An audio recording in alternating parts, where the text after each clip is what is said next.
That wasn't like fun Adrian drinking. That was like, I'm fucking hurt right now, or like I'm in the dark place. And I Like, believe you. For the I can't last believe couple this. of weeks, Daniela's mother's intuition has been really like, going off, spidey her senses were mommy spidey tingling. senses, so she's had this inkling of like something's off with Santiago. And something told me, and I genuinely believe this was like God speaking to me. I just, it's just my faith, my belief. I just feel like the Holy Spirit was just like, be vulnerable with him, have a conversation with him, and just try to gauge where he's at. Right. I definitely would have put hands on him for this. As crazy as this sounds, like, I'm so impressed by your skills and your knowledge, but at the same time, I'm so afraid of what you're capable of. And I just felt like it was just bullshit. It was unfair. Dying from pancreatic cancer. By the way, I have other children.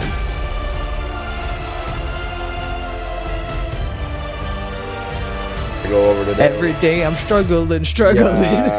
In current events, today's episode especially is gonna have real talk, and hopefully we can give some advice and provide a little bit of humor. And if you guys want to contact us directly, we encourage you guys to send us questions. We have a couple that I will go over today, not too many, but I do have a couple good questions that I think are going to be fun, specifically directed at Adrian. So I have a really funny one. You're gonna have to provide us some context. You're in trouble. I think it's gonna be a good one. Yeah, What'd I do? I don't know. I wasn't We'll find here. out. There's a question directed at me? You'll find out. Absolutely. I just said that. Yeah, don't worry. Absolutely, Buckle up. yeah. You're gonna have to wait, just like the audience. Buckle up, Buttercup. Yes. And to submit those questions, please send those to the You Don't Say That Podcast Instagram page. It's at You Don't Say That Podcast. And also on our YouTube, you can watch our videos on YouTube at the You Don't Say That Podcast. Our channel has been doing very well recently, and our shorts especially have been doing really well. So thank you guys to anyone who's been supporting, watching, liking our videos, commenting. Once we hit a certain milestone, I want to make it a point to kind of do a free giveaway of some sort to someone who likes, subscribes, and comments. Let's get to 100 followers. We're getting close. On And YouTube? Yeah. Subscribers? yeah. Subscribers, yeah. So I want to provide a little something. Subscribers. Maybe we can collaborate with Akuru Candle and maybe give away a little something if you have anything that we can do. I think that'd be super dope for someone to own. And Like a free ride, a free ride. voucher, lift. I did Lyft. I've been doing Lyft like a couple of days. And I'm saying They could win a ride from you. No. piggyback. No. He I'll just give him a said candle. no. I'll give him a candle. I'll get personal piggyback rides for Adrian. Oh, yeah. You get a date with Adrian. Right. And Only if you look like that one girl we talked about in the last episode that's sewing Lyft. yeah, DeMoss or whatever. Oh, yeah, what's her name? Whatever Dank name. Moss? Something Dank- like that. Dank Okay. He's suing lift? Yeah, because she was too big for the car. No, She got denied a ride. Yeah, Yeah. she denied her. You didn't see that clip? Lyft was like, Chale, you can't get in. Chale, you It's a can't get challenge. Well, it wasn't Lyft. It was the driver. Yeah, but the she's- driver said, like, got there and basically was like, nah, girl, you're too big. You're not going to sit in my car. She was big. And she was like, dude, I know I can fit in this car. And he's like, no, you need to order a different car. Trust me, she did not. No. Yeah. Well, I mean, What kind of car he had? A Fiat? no. It looked like a Regular little Focus. sedan. No, it's like a Focus. Yeah, like it a was small- regular. It was like a basic normal Uber. car. She like, probably would have fit. Yeah. I Should've mean, been as tight, somebody who but- has a family member that is very large, yeah, she would have fit. For sure, yeah. It was just a funny story. Yeah. I also don't want to forget, if you guys cannot watch our videos on YouTube, but you can listen to them maybe in the car or at work. I know I definitely listen to On Spotify. a lot of podcasts. Check us out on Spotify. We're at You Don't Say That Podcast on Spotify and Apple Music. We're Well- even on Amazon Music, iHeartRadio. We'll keep you company in traffic. I swear our show is probably on like 8 different platforms, Spotify and Apple being the biggest. So Talk your shit, I Mikhail. love to highlight that. Talk the shit for us. There you Dude, go. yeah, I mean, we're slowly doing okay. Little You by know what I little, mean? baby Like, steps. Baby steps. you know, there's definitely a lot to learn, and we're definitely having our own bumps and bruises. But It's a learning curve. It's huge. it So is when a we lot get to so learn. when we get to 100 subscribers, Get a free ride let's from go Adrian. ahead and do a giveaway. we'll announce it in a video, and then from that video, Yeah. like, comment, subscribe. Right. we'll- Unless we get it'll- 100 subscribers immediately, like I after mean, who this knows? video. You know, who Give knows? us a minute. Give us a minute to come up with the funds. Who knows? You know, it'll be something. You know, Yeah. something small now, just because you know we want to have little realistic milestones and reward the people along the way that have been supporting. It's us. like a reward. Yeah, you know, for sticking with us. So stay tuned for that. It should be coming really soon. You know, our episodes are bi-weekly. So I wouldn't be surprised if maybe the next episode or two we will be announcing, you know, Yeah. a giveaway. Let's do it. So stay tuned for that. So thank you guys. And let me just start off by letting everyone know here at the table, I'm so happy I have another podcast to just vent with you guys today. I got a lot of shit that I have to just I need people to talk through this stuff, and this is there's no better, I want to say platform, but this is an intentional conversation about ourselves, you know, and Yeah. what better time and place to do it than with you guys, the people I trust. And Yeah, it's When I- been crazy week. when I get to it, please open and honest with me. Let me know what you guys think, and I definitely value that very much. Yes. Before I forget where I left off, how did you guys like doing the boys pod? And I don't know. I heard it was a good show. Yeah, because Really? you I can heard only it was a good hear time. about it since Well, you I don't could've remember swore you were much of there. it. What I heard happened? it was a good time. Yeah. Our friend Adrian over here had a little too much fun. Yeah, Is that a fair way to put it? He got real saucy. Little saucy. Did he Yeah. look that bad? He I was definitely got sitting lost in the next to him, sauce. so I Yeah. couldn't see him. I don't know if that's Yeah. still a thing, but you definitely got lost in something. Yeah. You had a No, good it was angle to bad. kind of see him.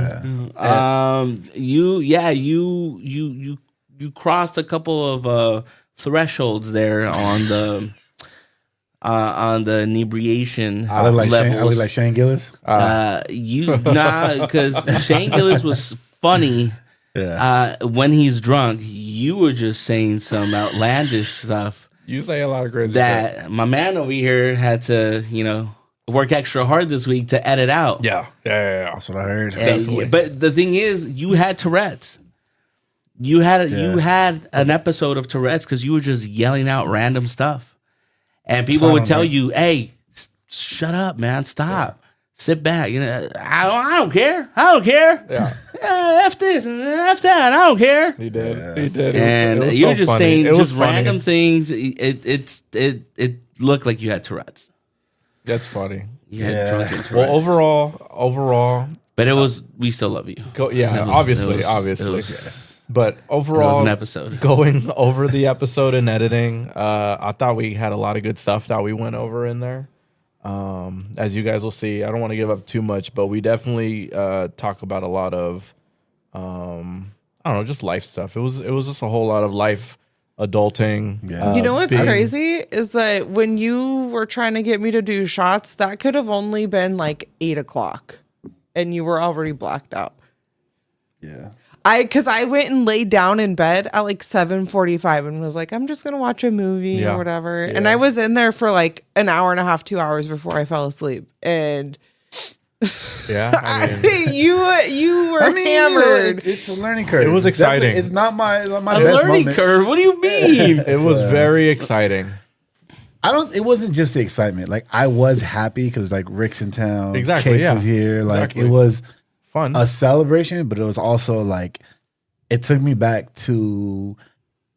when I would drink because I'm stressed, or drink because I'm trying to like get away from something, or like Were It you trying wasn't- to cope it- with it something was- last week? I think, well, I don't know if it was just maybe cope, but I've just been so stressed and like dealing with a lot that was I haven't drank since, and I don't think I'm drinking it for a while, but like it was that. You want a It- shot? Did you catch an STD later? Or No. I've never been. I don't think I've never Or a had an STD. UTI? No, I never caught a UTI either.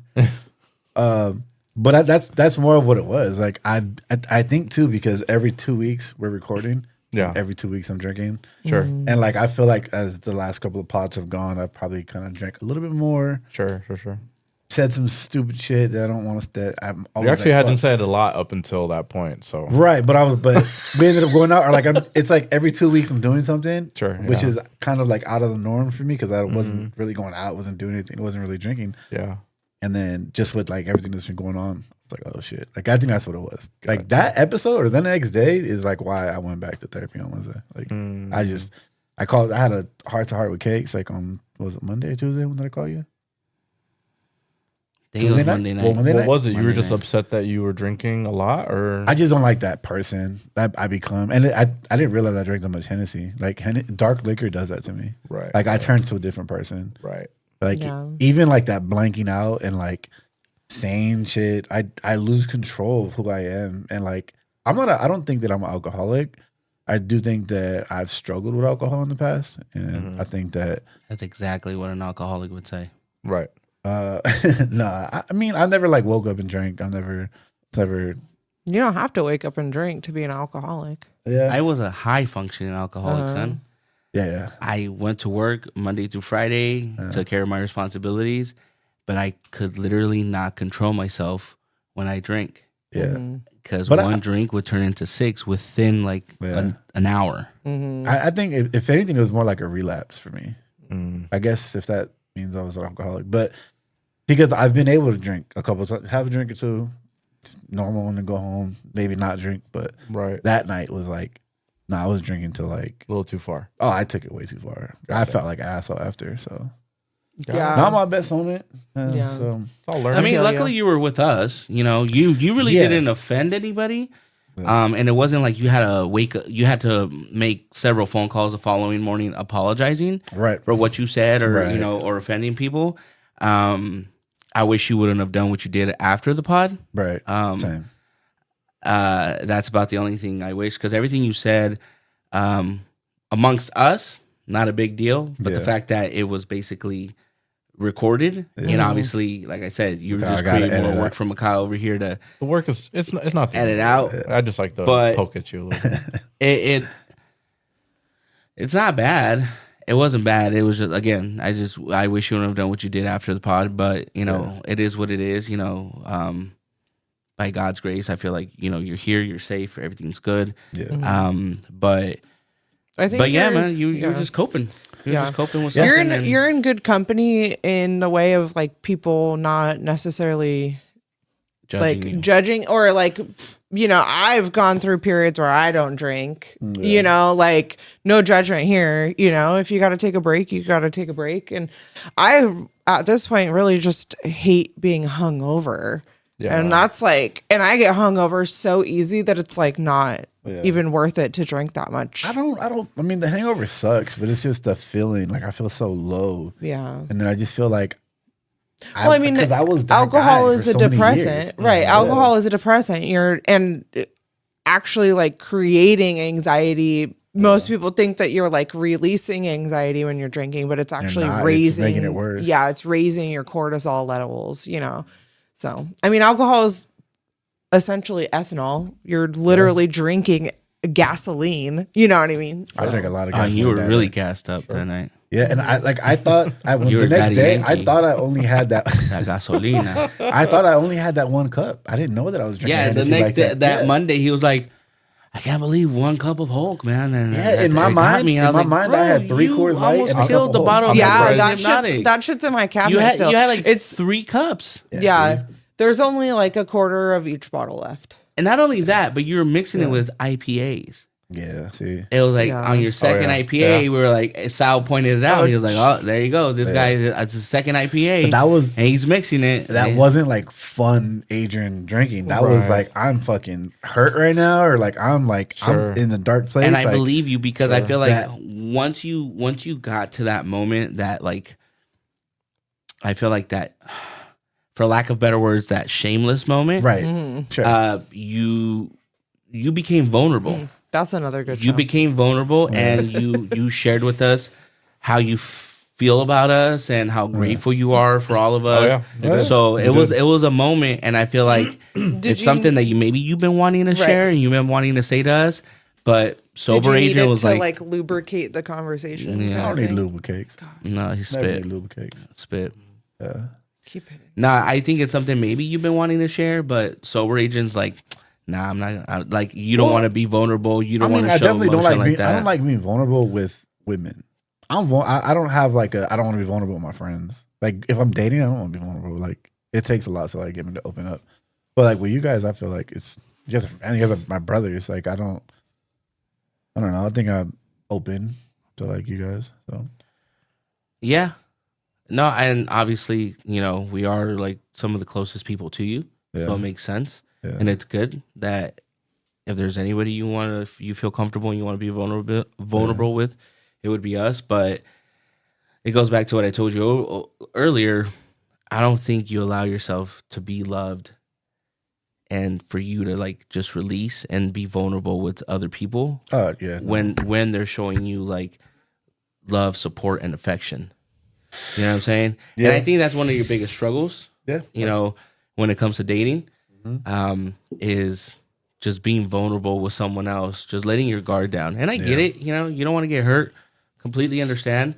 But without doing that, you're never going to find out. Yeah. You miss 100% of the shots you don't take. Right.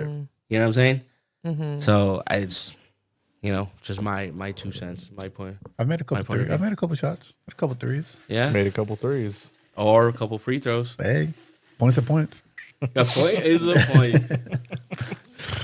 I hit up Rick and I hit up Cakes, and I told him, how awesome I thought they were on the show. Just kind of coming in, and it was at that one at Cakes the second Yeah. episode and Rick's first, and I really enjoyed listening to their segments.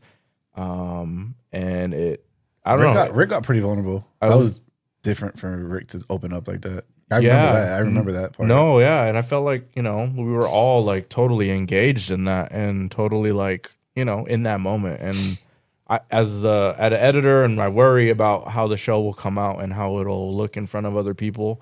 I really enjoyed the way that came out as a whole. That's So- good because I feel like we derailed so much We did. Yeah. off the topics that we were discussing. We did. I feel like the whole night was just derailing off every topic we'd bring up. Yeah. But it was cool. kinda like what I hope happens. we were able to segue into like other topics and There were everything. really good pockets in there that I felt were like meaningful, and then obviously like the chaos of guys being around their friends. So I hope everyone enjoys it who watches it. We'll do it every so often, just because there's so many of us. It's hard to get a schedule that's works for everybody. But We yeah, gotta get, we Are gotta you get, we keeping gotta the get name? Richie back. We gotta get Are you Richie keeping back. the name that for now we'll tentatively keep the name unless Okay. we all decide we because wanna that was another change thing it. we derailed on me explaining where the Mira Wacha came from. Oh, okay. I just literally gave the literal definition of of Mira and Wacha being slang for watch, you know, Yeah. in Spanish. It's a Yeah. Spanglish slang word, but it was definitely a day we went to go play basketball and you had kicked me. And I had said, "Who kicks nowadays?" And then I did my little version of a roundhouse kick and kicked you, and I was like, "Mira Wacha." Yeah. That's where Mira Wacha came from. Yeah, we kept saying it just Wacha. forever. So I mean, for now we're gonna roll with it. But we're for sure gonna be having an irregular schedule for a guys pod. Yeah. It was cool. It was And- needed. Yeah, and we'll fine tune little things on I won't drink it the next time. how we go about it. But overall, I had a great I time think doing it. Sal enjoyed the smelling salt a little you, too guys. much. Yes, yeah. There was a. There's You a, need to wake up. It's right there. There's a Oh, that segment- shit fucked me out. My nostrils still hurt from that. That Smell shit hurt. That was an experience. That hurted. It that was a really great hurt. experience. That was not fun. I'm not doing that again. I had a lot of fun. I definitely did not Are enjoy you the sure? smelling salt. It's right there. Yeah, I'll do it if you do it. it's that little, call me a bitch. bronze bottle. Tell me I won't do it. Talk dirty to me really quick. Tell me I won't do it. That's how we used to get each other to drink. Yeah. Right. At Labellas. Yeah. Tell me Like, I won't hey, drink the picture. call me a bitch out, and I'll buy another picture. You're begging to be.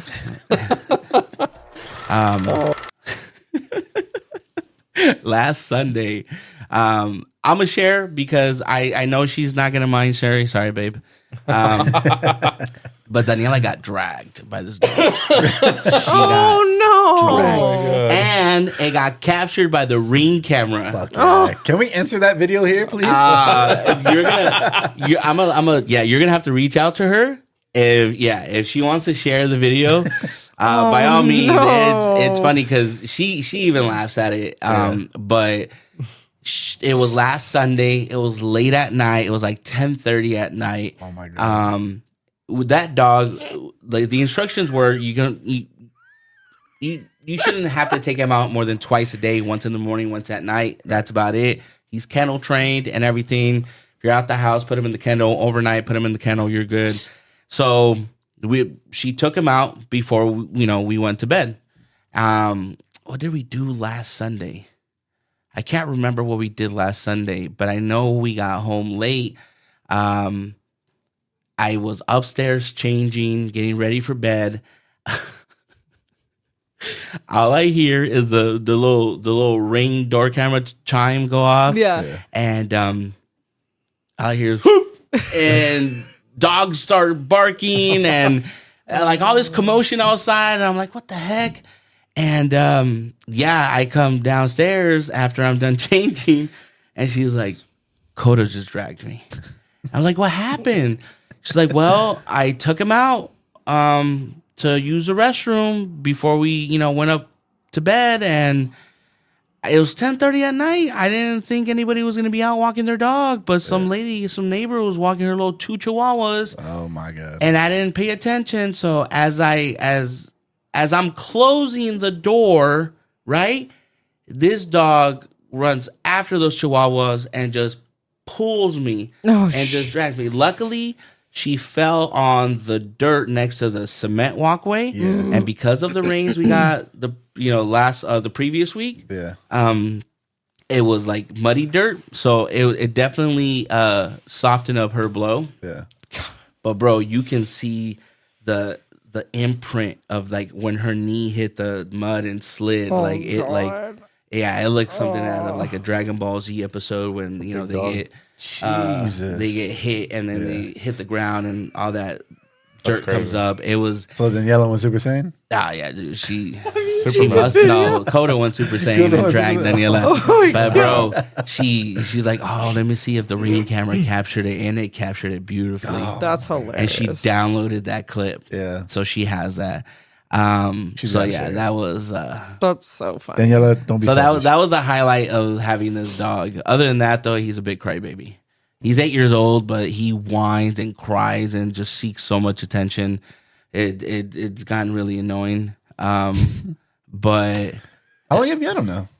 It's been a while, no? He said 10 days. It's gonna be it would be 2 weeks this Tuesday. Yeah. This upcoming Tuesday. Basically getting picked up tomorrow at noon. Oh, okay. So we have him shy of 2 weeks. Oh. And so So that's gonna be that. But we've had Coda. That's crazy. Yeah. I guess I'll share my week then. Since I've Yeah. already talked about Coda, we've been dog sitting was your highlight? this husky. That was a highlight of having Coda. Yeah. This past week was a long week. It was a long week. I took a mental day on Monday, from work. I had shared with Adrian before that work has gotten really overwhelming. In the last episode I was here, I shared with you guys I had gotten that promotion and everything. Mm-hmm. So the role that I'm in, my two main tasks is maintenance and operations for property management. And the maintenance part has been maintaining. Son of a bitch.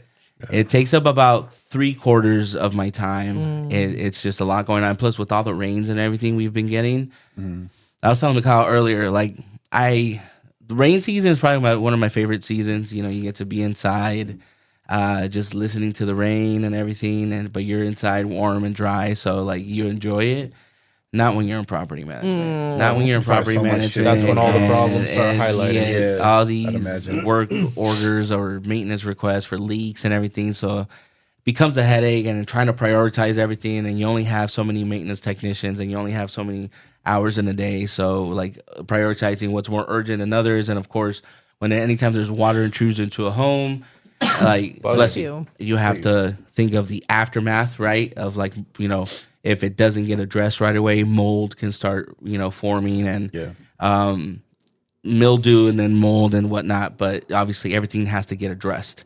So yeah, it just, prioritizing all the maintenance requests and make sure everything's taken care of correctly, in a timely manner. But all that was just getting to me. It had been 3 weeks in a row of just, hard weeks. Not just maintenance, but operations, dealing with like property owners, clients, and then tenants, BS too. So like the third week, I was just like, wow.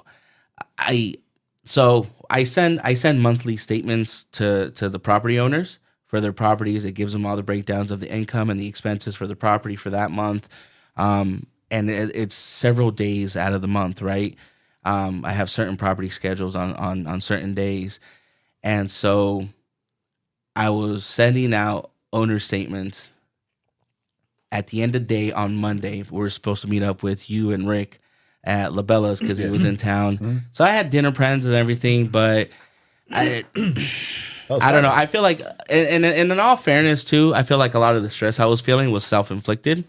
And it was just the way I am. I take a lot of pride in what I do and the quality of work I put out. So I was trying to get everything done, especially because the last 2 days of the previous week, my assistant property manager was, on PTO. So I had to do like extra work. Some of the stuff was doing accounting. So I was, I had to cut checks for vendors and whatnot. And, stuff them in envelopes, get that all ready. The last straw where I was like, yeah, I'm taking a mental day for sure, was leaving work after 7 o'clock, running late for the dinner plans we had with you guys. And it raining, it was pouring. I had the envelopes and everything. I tucked them in my jacket. I didn't park far from the office. I parked right in front. So walking up to the office, opening up the passenger side door to put all the stuff in there because I had like my hydro flask. I had like the envelopes, a couple of owner packets because some of the owners wanted like hard copies. They don't want to just mail to them. So I had all that. And then opening the passenger side door and about to just throw everything on the passenger seat. Bang. All the envelopes fall. Damn. All the envelopes fall. It's pouring. I had a big stream of water off the sidewalk that took some of the envelopes. And just me chasing them down the street, grabbing them, and oh man! Yeah. After that, I was like, you know what? This is a sign from God. This is a sign from God. I need a break. Yeah. I need a break. So, You're willing to do that. That's good. I took a break, and honestly, I don't think I've ever taken like a mental day. Right, yeah. And even when I called in, I didn't tell them I was sick. I just told them I wasn't doing well. I said, hey, I'm not doing well right now. I'm not going to come in. I'll see you guys tomorrow. They're like, all right, cool. Sorry, I hope you get plenty of rest. Hope you feel better.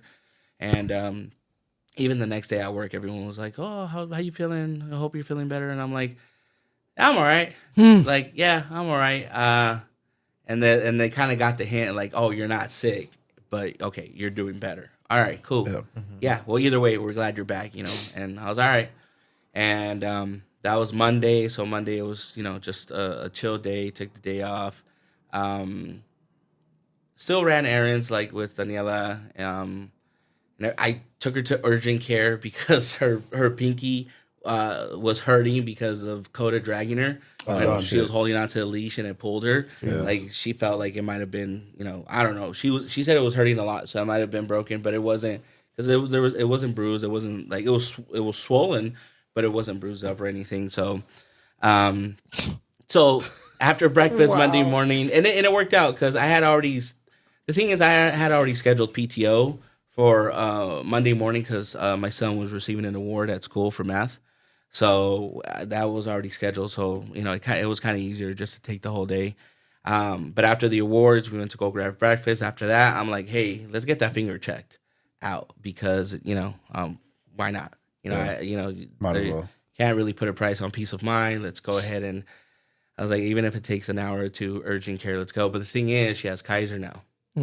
So Kaiser and urgent care, the only one in the area is the one off Palm over there. And bro, was Kaiser depressing. Oh yeah. Is it really? Bro, we got there. First of all, I don't know. They have like a new, like they're trying to conserve energy, and they have like a dark policy, but it's dark. No lights on. It is dark. They have just very minimal lighting. Yeah. And I'm just like, oh, wow. And so, like, she checks in. She registers up at the counter. She checks in. She's going through all that whole process. And, at the end, they tell her, it's going to be about 2.5 hour wait. I'm like, oh, wow. And so she goes to, she gets a little referral, whatever, to go to imaging to try to get an x-ray on her finger. Yeah, at long story short, we didn't stay. Right, We're like, it's not bruised up. It's not like an obvious sign that it's broken. Maybe take some ibuprofen and let's go home. It'll be all right. So we went home. Yeah. I was like, I'm trying to take the day to rest. Yeah. Not sit in the I don't know urgent if I want care. to sit in urgent Yeah. care for 2 to 3 hours. So, I was like, let's go home. So, just went home and, then took my son to practice, his flag football practice in the evening. And, Tuesday, Wednesday was cool. Thursday, I had, scheduled the whole day off because we had parent-teacher, the SLC meetings at school with the kids. And since all 3 kids go to the same school, it was, 3 Easy. meetings. So I had already scheduled the whole day off, too. And then luckily it worked out because Marilena, my oldest daughter, got an award for math as well. And we found out at the end of the previous week, so it all worked out. Did that. More importantly, Rewind. I kind of got a little ahead of myself. Whew. All right. This is the good stuff. So this is the good stuff. This has been the biggest part of this past week. So you guys will see this on the podcast with all the guys. But there is a segment of that podcast where everyone just starts complimenting and praising my son Santiago. And it started with you, right? And everyone just kind of piggybacked off what you were saying and agreed and, added their 2 cents. Love that boy. He is a great kid. He's very smart. You guys both have great kids, and they're about the same age. He has a big heart. He has really genuine feelings. He's a kind kid.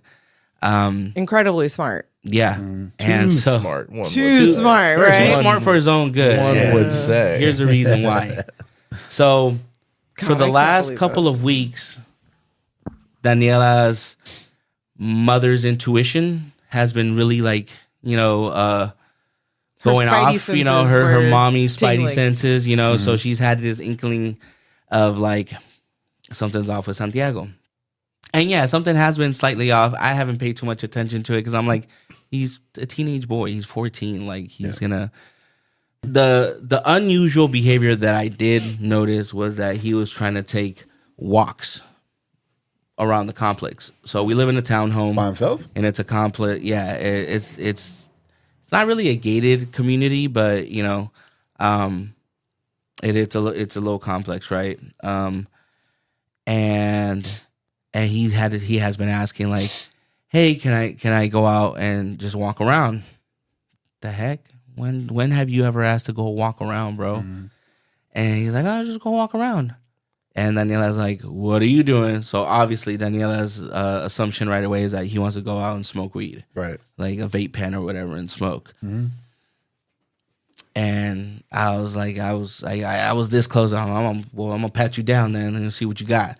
But no, I didn't. I was just like, all right. My assumption was that maybe he wanted to talk to a girl, and we have a no closed door policy at our house. So although he has his own bedroom, he has his own space, we don't allow him to hang out in there with the door closed. So I'm like, maybe he wants to get on the phone with the girl and talk. And obviously, since he can't close his door, He wants, a little bit more privacy. I get it. Whatever. Do your thing, dude. Thinking it was that. Well, this had been going on for a couple of weeks, and Tuesday, and something told me, and I genuinely believe this was like God speaking to me. I just, it's just my faith, my belief. I just feel like the Holy Spirit was just like, be vulnerable with him, have a conversation with him, and just try to gauge where he's at. So then ultimately you can put mom's mind at ease, right? Well, that didn't happen. Well, I did become vulnerable with him. I did, I went crazy. I did. I did have a sit down with him. And this was literally just something that came to me. I wasn't thinking about it at work. I wasn't thinking about it on my way home from work. I just got home, and I'm like, he has his own little game set up in the corner of his room and everything. Has his bed next to it. So I sat down on the edge of his bed, and I just decided to open up to him. I decided to open up, and I said, hey, mom's been feeling like something's off with you. I don't know if you got something serious going on, but I just want to let you know, like, I feel for you only because when I was your age, I wasn't walking with God. We're in the faith now. We're Christians. He got baptized last September. Like, he's a student leader in the youth ministry at church. We assumed he was on a good path, right? And I told him, bro, I can't imagine the pressure you may be feeling because at your age, and like I said, I just opened up to him. I became vulnerable. I shared with him the things I was doing at his age, where my mindset was. And I was like, and I didn't have the pressure of like, hey, you have to be good because you're a Christian, or you have to lead by example. You have to, mimic Jesus, because we do that every day. We try, right? And I'm like, so I can't imagine the pressure you may be feeling. You good? You good? You have anything like you want to share? I don't know if it's something you don't want to share with mom because you might be too embarrassed to share with mom, but just so you know, you can share with me. And I promise you, no judgment. I want to say, like, good job on like how you approached him. Yeah, for sure. Yeah, because I mean, if you had gone in there blazing guns, there's like, such a thin line you could have got nothing of pushing like too far. Yeah. But also like the amount of growth for you as a person. Oh yeah. Like you a year ago, if this had happened a year ago, like it would have been a totally different situation, Oh, yeah. right? Like I definitely would have put hands on him for this. I would have put the paws on him so good. Oh, okay. So Because I think that's warranted. You know what I mean? Continue with your story. I'm like, all right. So internally, I was just like, all right, keep your cool. Because I know he's lying to me. It's obvious that he's lying to me. And I'm just like, all right, keep your cool. If you keep your cool and you try to be reasonable with him, he might just come clean. And so it took a couple of days to get the full truth out of him. I was sharing with Mikhail earlier, like my initial feeling. First, I went through like a whole grieving process because I felt like part of our relationship had died because of all the trust. Yeah, exactly. So I went through like I felt heartbroken initially because I'm like, bro, like. We're trying to teach you the right way. Like, we're trying to raise you up in this faith, right? Did you have that I'm not mad, I'm disappointed conversation? Pretty much. Yeah. Pretty much. But the next day I was mad. That was part of my grieving process, and I didn't want to choke. Well, I mean, there's many stages of grieving. I want to do the whole Homer yeah. Bart Simpson, thing. Yeah. Choke him and just, be like, what the heck is wrong with you? What were you thinking?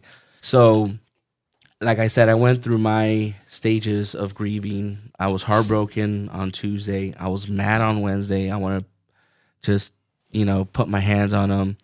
And then I was disgusted by him on Thursday.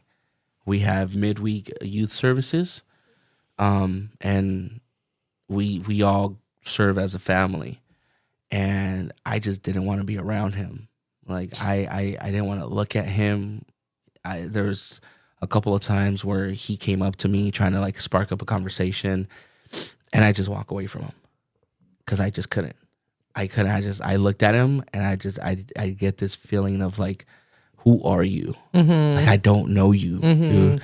Like, and it's as crazy as this sounds, like, I'm so impressed by your skills and your knowledge, but at the same time, I'm so afraid of what you're capable of. And the fact that you were doing this, it had been in the works for a couple of months, and yet you're serving every Sunday. You're a youth leader. You're getting straight A's. You're playing sports. Like, you're this great role model of a kid, you know. And I told him, I was like, we had a whole segment in the podcast we recorded where everybody complimented you, man. Everybody was praising you, how great of a kid you are. And now what? Now what? Like, That's crazy. and I told him, I was like, there is no greater pleasure as a parent. There is no greater, there is no bigger proud moment in a parent's life than when like someone's telling you like you have an amazing kid. Yeah. You're doing a great job as a parent. Keep it up. He's awesome, right? Yeah. I got that. I've been getting that. Everyone says the same thing about you everywhere we go. And now what, man? And the crazy thing is too, on Thursday we had his parent teacher conference and his SLC, which is a student led conference, right? So he gave us this whole little PowerPoint presentation of what they've been learning this semester and everything. And his English teacher was like, he's such a great kid. He's just an absolute pleasure to have in class. And the whole time in my head, I'm like, if only you knew how wrong you are, right? Because I was still hurt. That was a day like I felt disgust, like I couldn't look at him. And so yeah, that I think that made this past week feel so long, The cherry on top. because Yeah. we've been dealing with that. And That's crazy. You did awesome. You know, you did everything. Like, you didn't lose your shit. You Yeah. fucking held your emotions in check. Very, very proud of you to the way you handled that. Thought, you know, Thank you. You thought about, you know, the repercussions down the line. You took his feelings into consideration. Like, I think, you know, you did an amazing job when it comes Yeah. to that, you know? And one thing I was doing that I didn't realize, but I was just kind of dealing with my emotions. And one of the other, like the youth pastor and one of the other youth leaders, he has a family of his own and he's a dad too and everything. He told me, he said, hey, whatever punishment you decide for Santiago, let that be it. Don't treat him any differently because that's his punishment. And you should just leave it at that. You shouldn't, because He knows what he did. Yeah, because like, I think I don't know if Daniela shared with him like at the end of midweek service for the youth on Thursday. I meant like Santiago knows what he did. No, But yeah, he knows what he did. like, But I also I didn't realize this until he kind of spoke. Like, he had a conversation with me Friday after work. I was talking to him on my way home from work, and he said, whatever punishment you decide, let that be it.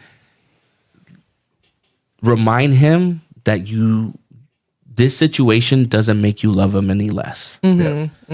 Just remind him that he is still loved by you. You don't love him any less because of this. He just made a mistake. He has to pay the consequences of his mistake. And then, just try to rebuild trust from here on, from here and moving forward. And I was like, oh, yeah, you're right, bro. Yeah, because honestly, I shared with him, I was like, I couldn't stand him yesterday. I felt like I couldn't even be in the same room with him. And then Friday, we had a sit down with like the youth pastor, Santiago, his mom, and myself. And then one of the things that Daniela really tried to instill in him in that conversation was that this situation doesn't define him. Good. Regardless of what the outcome is, this situation doesn't define him. He definitely has the opportunity to redeem himself, and obviously that he's not loved any less because of this. Yeah. So Perfect. I hope and I pray that we can just rebuild trust from here on out. And that's crazy. he I gets to a can't. I point where still he can't can believe earn, that that's earn all like. his stuff back. That's parenting. Yeah. Don't He's be just afraid like, to no. dig in phones. Mm-hmm. Watch what are they watching? Their browser. And here's Right, the- so that's like another conversation. Like, how old was Santiago when he had his cell phone? 10. 10. How old was Julian when he first had his cell phone? 12, 12. 11, 12. And he was actually he was after elementary. he was actually 9.5 because this was during the pandemic in 2020. So he was gonna turn 10 in December of that year, but him being at home, and honestly, this kid had earned so much trust from us. He had so much liberty because he had earned it. This wasn't just like us being lazy parents and being like, all right, cool, go to your room, Yeah. get out of our hair. No, like we have this no closed door policy, right, for a reason, because we thought that was one way, right, of monitoring their, their actions or their activity. But we weren't like popping in our heads in the room and be like, what are you watching? What are you doing? I do that from time to time, trying to catch and watch, inappropriate things. Because I'm like, I know where his head's at. I was there. The only difference was mine was physical magazines and his is, on a On a little screen, you know? Yeah. Private phone. I remember that. I And- remember that Nike Bucks. I remember that Nike Bucks. Wow. And so yeah, so like he had our trust, like so much so where like even I started trusting him more. Mom has always given him the benefit of the doubt. Mom has always been, in my head, quote unquote, soft on him, right? So I feel like I've always been the harder one on him, Yeah. the one that's trusted him less, and that hasn't given him the benefit of the doubt. I'd question everything he was doing all the time. But it had gone to the point because I saw, what everybody else was seeing in him, and I started like, believing it and, letting my guard down with him and trusting him more. And then boom, he used that trust and that liberty to make the wrong choices. Well, shit. All right. Well, I guess this is a good time to cut into what I got for the week. And boy, has it been a long week. I don't know what's the best way to go into it. So what was it? Tuesday or Monday morning? Tuesday morning. I wake up and I have text messages from his brother. Yeah. Chris. Yeah. Yes. And the text message says, Yeah, well, brother, my bad. the text message says, hey, I don't know if Mikhail talked to you about this, but it looks like our dad doesn't have. Okay, so he says I don't know if Mikhail has talked to you about this, but XYZ sends me some screenshots XYZ. What do you mean? because I want you to like. Well, you're already in it. Just say it. Just say it, dude. Yeah, Just say it. you're So doing it. Chris's chat says, I don't know if Mikhail saw my message, but wanted him to see because it looks like our dad doesn't have much time left from pancreatic cancer. He randomly got a text from their dad's wife. Oh, so she knows now. And so the message from the wife is the screenshot that he sent that he sent to me and to him. And the screenshot says, hello, Chris, this is Alice's wife. I wanted you to know that he hasn't forgotten about you and your brother. He has told me and his kids about you. He was diagnosed with pancreatic cancer last year and may not have much time left. I just wanted you to know you are not forgotten. And Chris responds to her, hi, Alice. I want to thank you for directly telling me this since I had a feeling something was off. But I'm glad he could finally unload that to his strength and support system. I was at a point where I was going to come to you guys, letting you in on what he has told me since he had been bearing the secret so long, and I didn't know if he knew how to tell you. Do you have an actual time frame given? Because I would want to see him soon. So I wake up to that, 5:30 in the morning, and all I respond to Chris is, "Oh wow, I'll talk to him," to Mikhail, because I wasn't sure what he was expecting to get from me out of it. It's not really my situation. I'm gonna support him, Mikhail, in whatever he's feeling, whatever he wants to do in this situation. Yeah. So I text him and I'm like, "Hey, Chris sent me this message, just want to let you know if you want to talk to me about it. Here I am, And he's like, "I'm fine, just I'll pick it up, I guess, from there. yeah. I don't want to speak for you when you're sitting right." Sure. Yeah. So yeah, that was the introduction to that kind of news. And Did you know about it before Lindsay told you? Did Chris tell you? I got the message from Chris. Okay. And by night. the time that he had gotten home to me after work, he had already responded and talked to Chris. Yeah. Okay. So when I got that message, I kind of didn't even know what to say. I guess realizing that his wife reached out to Chris, revealed that, he had told someone. And I don't know, my initial emotions was just this is bullshit. All of it's bullshit. The way that he told everybody is bullshit. The fact that he waited until he was dying to tell someone about, I don't know what his biggest secrets are. I would imagine we're one of them. And yeah, I think that 2 human beings is a pretty big fucking secret. Right. That's crazy. Right. So to me, the fact that you're about to die, to my understanding, he has a few weeks to a few months left. He's about to get put in the hospice as we speak. So it was stage 4 pancreatic cancer, I'm assuming. Apparently, he looks really bad. And I just felt like it was just bullshit. It was unfair. It's unfair that he unloaded all that on his family while he was also announcing that he has cancer. Come to find out, he made his rounds to let all of his family members know, not only am I dying, but I'm also confessing confessing to this. And on the bright side, the reception, we were, at least what Chris has relayed to me, was that everyone wasn't, nobody was upset, or they were pretty I don't know if excited is the thing, but that was welcoming. Good. It was welcome news. They've all been very welcoming. But the thing that upsets me is you did that. How is it? Of course, that's going to be good news. You're telling people you're about to die. So you're dying. You're going around. You're telling people that you don't have much time to live. You're giving people this heartbreaking news.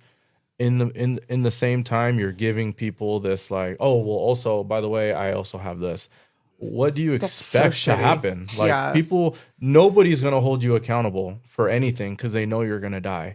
And to me, that's a whole summary of this whole experience, I guess, is there's and then this person. And then to expect them to ask them to come and see him while hold on, not even get there yet. And so the whole experience to me has been summed up as one big unaccountable person.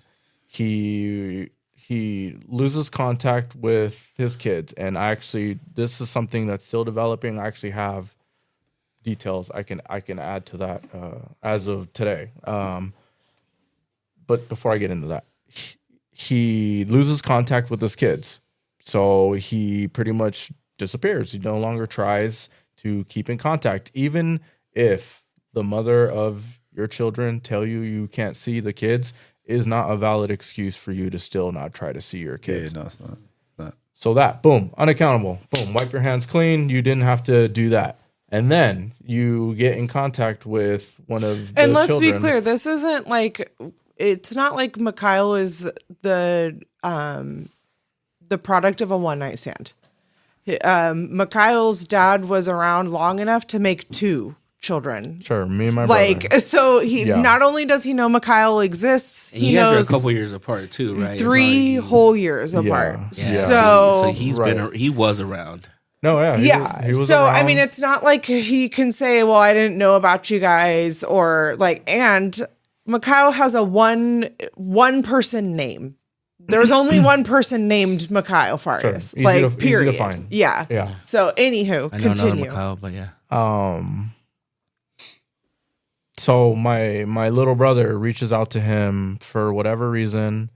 He has always felt compelled to reach out to this man.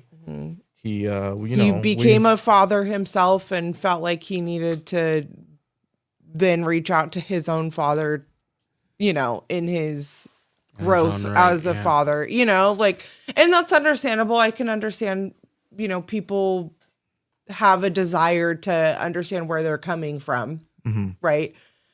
But Mikhail never had that desire. Sure. Yeah. He, for whatever reason, was always always a deep desire of his to get to know who that person was. Whereas for me, maybe because I, was the oldest and kind of got settled into like independence a lot younger, I kind of came to that understanding that there wasn't anyone that was ever going to come, quote unquote, save you from that fatherless life. I just got comfortable with the fact that just wasn't in the cards for me, Yeah. and I, for healthy or unhealthy reasons, I became okay with that, and that want or yearn just kind of died and calloused over, and I could have gone my whole life and not have and been totally fine with never meeting him or seeing him, and that would have been totally okay for me. So You never felt like you were missing. no, which I made clear on other episodes. But to hear this, where I'm at with it, other than the fact that I think this is bullshit, I'm weirdly okay. I feel bad for my little brother. My little brother is very upset about all this, which upsets me. But and then the layers of upset with that, like I don't get why he's upset about it. Like I equate it to someone who maybe dumps their dog out of their car to try to ditch it, and you're chasing behind. The dog is chasing the car. They're trying to get rid of you. They don't want you. Yet you're trying to be into God, something. that's like the saddest Trying to analogy plug yourself ever. into And somewhere where that's my equivalent to it, and I these past few days I've been very candid and honest with my brother and kind of told him, like, you're totally just giving him an out. The fact that you are so But I mean, really, it's almost like the death of a stranger. You don't know this person. So, like, me, yeah. how is it going? Like,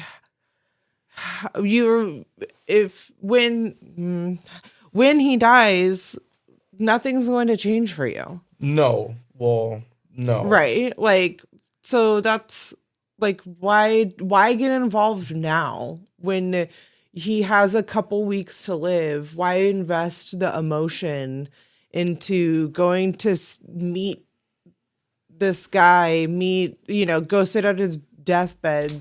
That's crazy. That's wild to me. So I tried to have my brother see why I felt that way, and because he seemed very surprised that I wasn't very Receptive. upset about the whole. yeah, upset. It didn't bother me the same way it bothered him, and I gave him my perspective just on life in general.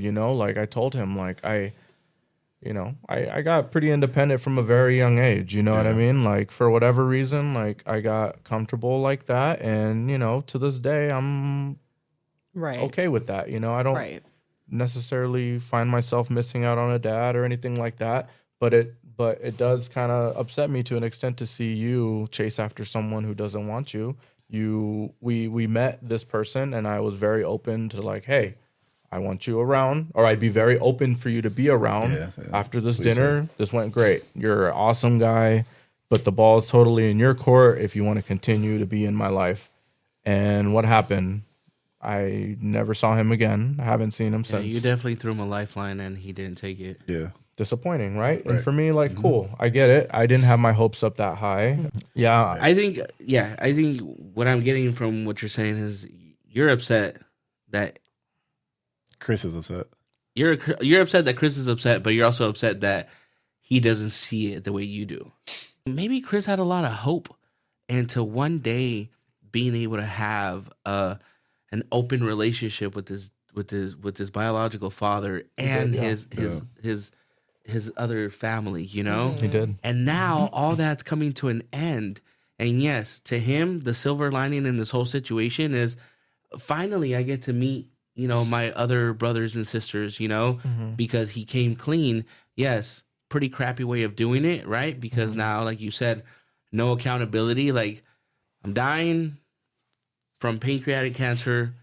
By the way, I have other children. Yeah. Would you guys like to meet them? Yes. You know what I'm saying? Like, kind of softening up that blow. I understand you 100%. That's what I think is bullshit. Yeah. I'm with you on that, and I understand why you're upset. Yeah. And 100%. I feel like you have every right to be upset because of that, because it is a very cowardly move. Yeah. That's how I sum it up.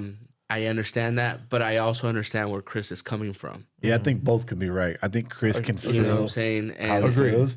And I think Agreed. Mikhail can also feel how he feels. but I don't think Chris takes anything away from Mikhail No, not at all. for wanting to still, be kind of take that opportunity Yeah. and meet, his other family at the same time.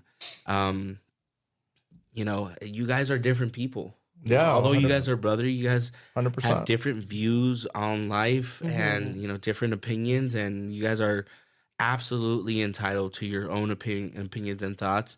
And so, but yeah, man, I don't think I get how naturally you'd be upset because, like, how can you like really love this man, or how can you really like forgive him or be so lenient on him? Yeah, and give how him can an you out, easily you know what I'm look saying? past Yeah. that? when he didn't want you, Right. because that's how you view it. That is, yeah. That's how you view. Those are your feelings, but yeah. I don't take necessarily like offense right. to anything.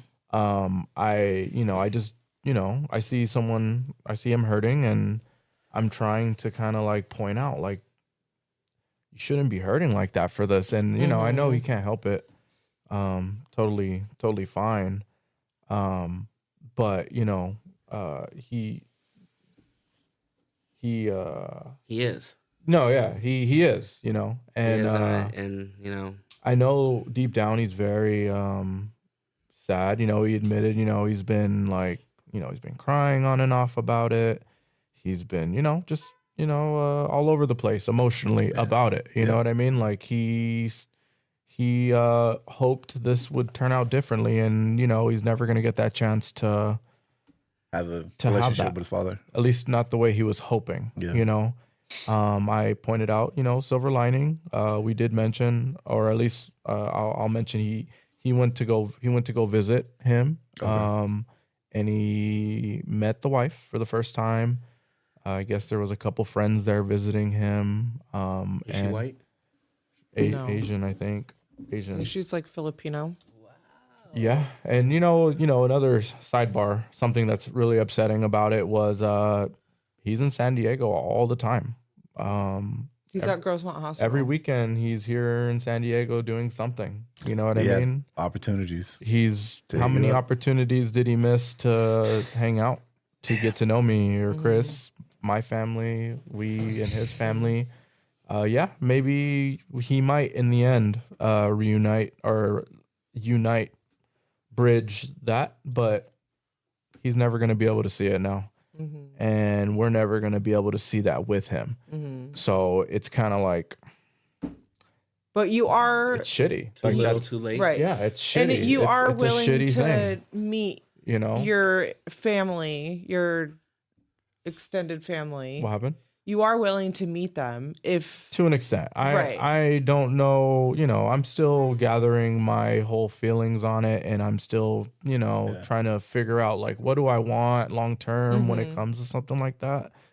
Just because that's such a heavy thing. You know what I mean? Like it's, I don't know, like it's a hard thing to kind of like get comfortable with the idea with when it was something that was never my idea. I think it was really big of you, and I think it took a lot from you to give him the benefit of the doubt when you finally met him and you guys went out to dinner. Yeah, you allowed him to be himself. And Yeah. you He showed you who he opened is. up. Right. You gave him, like I said earlier, you threw a lifeline. You gave him an opening. And Very you were, direct. You were very willing and you were very receptive to whatever he wanted to continue after that dinner. You know, and like you said, the ball is in your court. I am more than open to the idea of you coming around, getting to know your grandsons, getting to know us. But as long as it's, you know, it's I wanted to see it. you wanted to see the effort. Yeah, I on just his wanted part. to see it. And after 30 something years, I don't think some people would be that open to having their biological father come around and be a part of their family. But you gave him that opening, and the fact that he didn't take it, I can only assume just kind of angered you more. Yeah, yeah. You know, and now you're at the point where like, you son of a bitch, you're dying now, and what Right, now, what now you want to tell What the world about me. now? Now you want to tell people about us. And the fact that you do it when you're I gonna feel for die, you, man. you're Yeah. doing it only. I'm translating in my. You're only doing it because you're dying. You would have never done it any other way, yeah, right? So how is that okay for me and Chris Asian. to be it like introduced to the family in this way? Like, to me, it comes off super ingenuine, Right. and like I was telling her yesterday, like, this is such a failure on, like, to me, just adulting in general. Shit is hard in life, especially like, you know, as parents or whatever. We have to deal with so many hard things. yeah, And what I could only imagine, like, if that's how he deals with like hard shit in his life, is to just like avoid it, pretend like it doesn't exist, never hold yourself accountable, live with yourself up until the point that you have cancer, to say something like this. I could only imagine the kind of dad he was anyway. Right. Probably wasn't something that was going to benefit me in the long term as it is, because I don't respect that. You know what I mean? Like, Yeah. we've said it before, you know, like, being a good dad is a great sign of a good person. You know what I mean? And that's one thing that, you know, we've all related to, and that was something we all have made it a point to be really good at, you know? yeah. And to me, for mine to be like such a failure in this way, you know, it sucks, you know? And I don't know what I'm going to do. I don't know if I ever want to meet that side of my family. Maybe I will, maybe I won't, but, you know, I think a part of you is worried that you might be disappointed with them, maybe, just like you were with him. maybe I don't they think could be that completely opposite of him.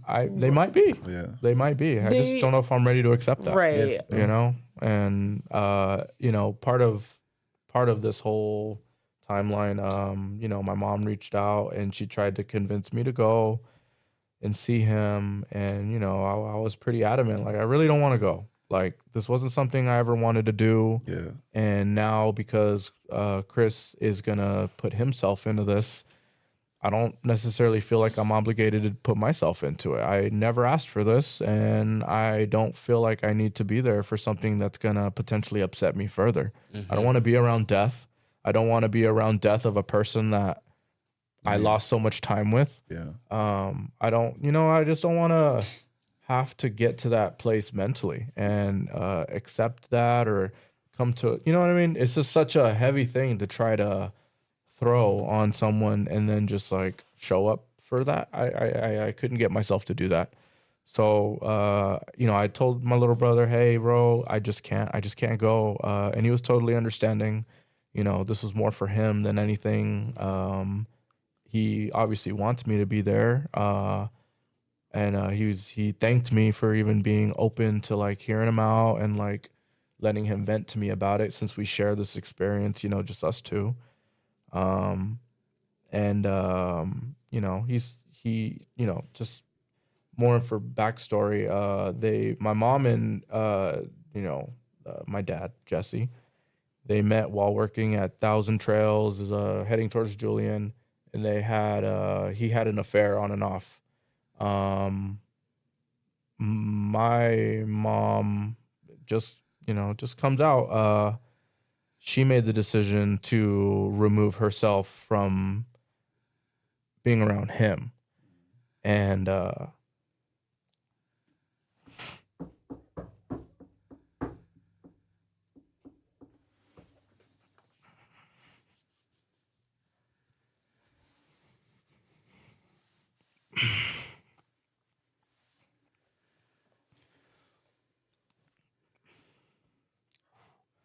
that's tough. I forgive her. Also not fair.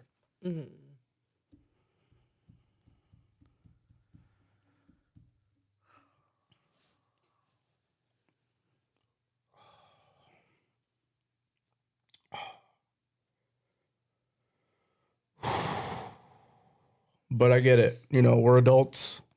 We don't know what we don't know. She had no idea, what effects could happen long term, but she basically, she basically said she didn't want him to be involved in something that could potentially hurt, the marriage that he's in.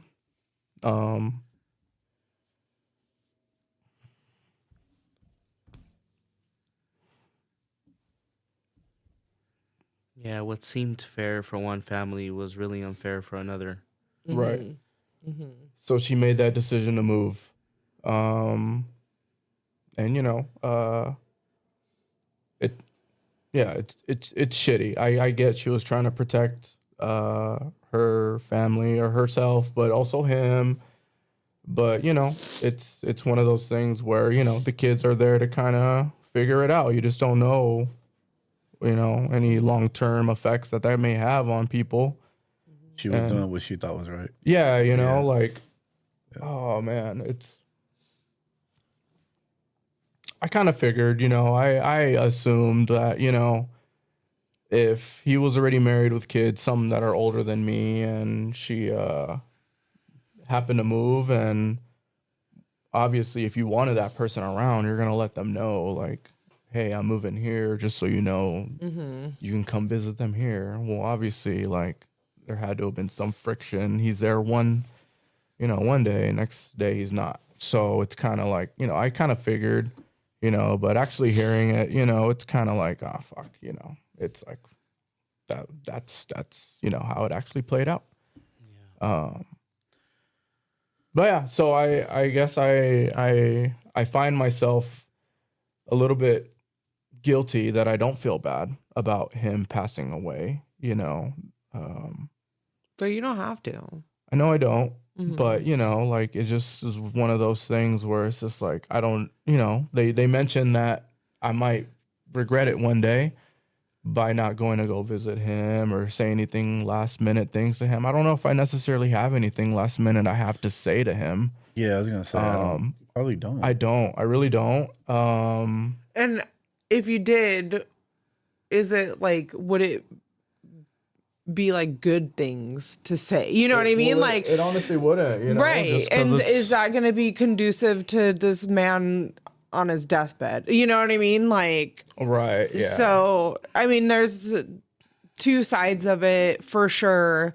And I think that for him to put this on, essentially on you guys now, because he's only got a couple weeks, and now it's dependent on you guys to do the heavy lifting of like mending, whatever. Yeah. Like, what did it, so and I think you're allowed to feel however you want to feel. And I think that if you don't want to go, you don't owe anybody any explanation. Right.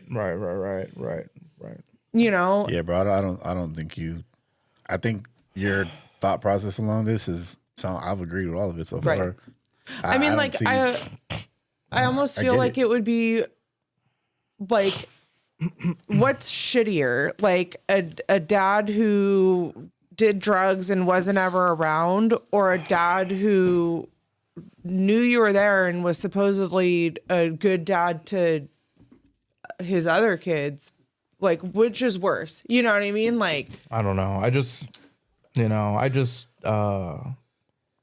try to process everything and try to like try to see long term like what would probably make the most sense to do. And right now it's pretty easy to say like I don't necessarily know if I want to get that side of the family, but in all realization, if everything goes well and they do, obviously I'm sure my little brother will be in there first, meeting someone. If it all goes well, would it be the right thing for me to close myself off to people that had nothing to really do with the situation? I don't know if that's necessarily fair. Right. If they genuinely want to get to know me. but you grew up, like you said, pretty isolated. You weren't necessarily like taught to be like emotionally intelligent. It's Sure. not like you guys were like having kumbaya talks, in your household or whatever. But like you learned how to deal with things on your own without anybody else's like kind of it'll be okay, like Right. so I think that's okay because we all handle things differently. And if you want to handle it alone, essentially and not put yourself in that situation, then that's up to you. Look, I understand and I believe your reservations are valid. I really do. Yeah.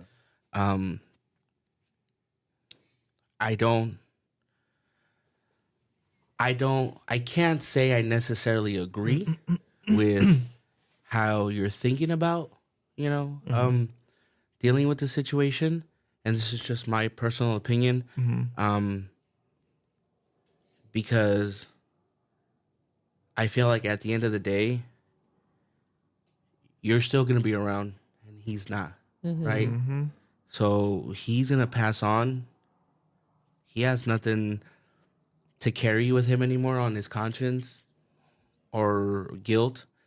I think the fact that you feel some sort of guilt for maybe being this disconnected from the situation and not allowing yourself to feel any kind of remorse or feel bad for him is a sign that there is something there in your heart telling you you should probably more so go to get closure for you, not for him.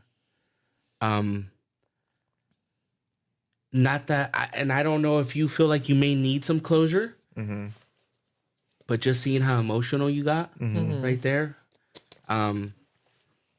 that to me is a clear indication that there is something that you're still holding on to that you may need to, And by you may need to address for you, even if you have to tell the man, hey, F you for what you did.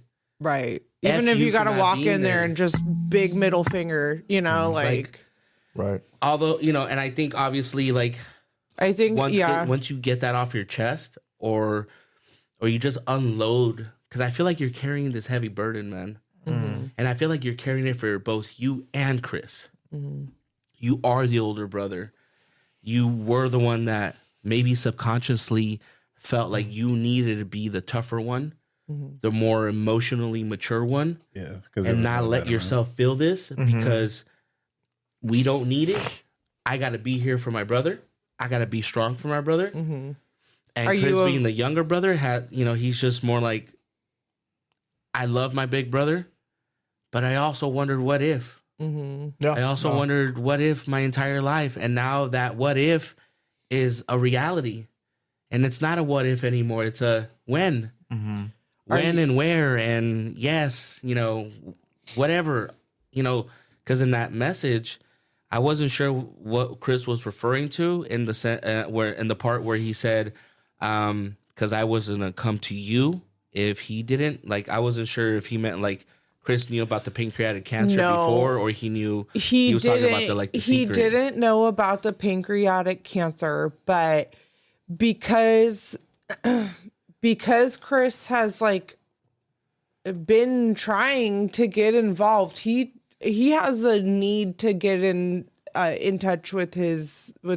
black family. Like that's something he wants to like learn and understand about, especially medically. Like Chris is very concerned about his health and what could be And genetic, not knowing and- that he's dealing with pancreatic cancer, right? like, Yeah. So I don't remember where I was going with that, but Look, are I you? don't want to like do the thing where I put my relation to it to take away from what you're saying, but I feel like I kind of can relate. I met my birth mom at 17. She chose drugs over me, so it's always gonna be fuck you for Right. me. Right, I don't right. care. We have met. I don't have a relationship with her. If I was to find out she's dying, like I see her at Christmas every year because I go to my grandma's and I have a relationship with that side of the family. I have a relationship with my grandma, but I already knew my grandma prior to me finding out because she was the attendance lady at the high school. Right. That goes into like my whole backstory. But like when I met my birth mom, like when I went through that, it was I met you, it was cool. You still were doing the same shit that caused you to lose me. Right. So it'll always be fuck you to me. Right. I don't hate you. I don't have a relationship with you. So if I find out that she's gonna die, something like that, I don't feel like I want to go say goodbye. I don't Right. need I have no relationship with you. You want to have a relationship by now. Like I don't know. And maybe I'm just unhealed. Maybe we are both Right. unhealed and we don't know how to manage that, but I'm So- agreeing with your I think the point of part view. that No. part that got me emotional, I think, was just my mom's role in this. Yeah, And that's what I was gonna say too. and you like know. the hard work that your mom put into raising you guys, and like really, no, she did great. All that was great. The part that just hurts is the making the choice for us to remove him from us, and that's to me what was like fuck. That's the shit that was just like fuck. yeah, you got taken that opportunity from you Right, without you having any kind of say in it. right, and the whole So, time yeah, I that put the does blame suck. on him. Yeah, because maybe he could have been a good dad. Maybe he could have, right? But And just finding out she has a role in it. Obviously I'm not I don't necessarily I'm not upset at her or anything, but it's sad. It sucks that was taken away without any I guess how was she supposed foresight. to know? How would Yeah. she know? She was making what was best for her. But I think that's because I think I'm more I met you. I don't really have a connection with you enough to feel so compelled to be sad about what's going on. Yeah, the that's fact that how- he's dying. Yeah, it sucks I get that. in the sense of anybody Right. who that I've met or that I know a little bit gets cancer and they die. That sucks. That's sad. yeah, But I don't see him necessarily that's my dad. I Right. don't see that. So after it's more a label than After hearing get that. Eddie's point, I'm wondering now: are you subconsciously, maybe, are you avoiding the situation to avoid the emotions that come with it? that's part of it because. It's easier to just shut off, right? Like, Because if I did go with those emotions my entire life, who knows where I could have been, absent parents, that can lead to a whole bunch of bad things. You know what I mean? Especially for the people that don't know how to handle that. So for me to kind of find a way for me to hold that, keep that to myself, numb myself to that, and carry on with life. That's a survival tactic. That's I carry that with everything I do. I might work extra hard on something because deep down I might know hey, I am worthy of something. I am worth something. You're missing out on this. You know what I mean? Yeah, maybe that is, part of what fuels me on certain things. Fuck, But hiding those emotions, I guess, is what I feel like kept me on the right path, I guess, as opposed to like allowing myself to be consumed by them. And exactly. But That's what I here's the was gonna say. thing, man. You said it right now. You're hiding those emotions, which means they're not completely gone. sure, They are there. So sooner or later, you're gonna have to face those emotions. I guess my question would be like, what? To whose benefit? No, not No. just that. Like, what really changes by me saying goodbyes or anything? What? And it's not even saying goodbye. I personally don't believe it's a goodbye from you. Obviously, reality is it technically is a goodbye because he has a time clock that's running down, right? So he has a physical time clock that's running down that is technically a goodbye, but I think it's more so closure for you.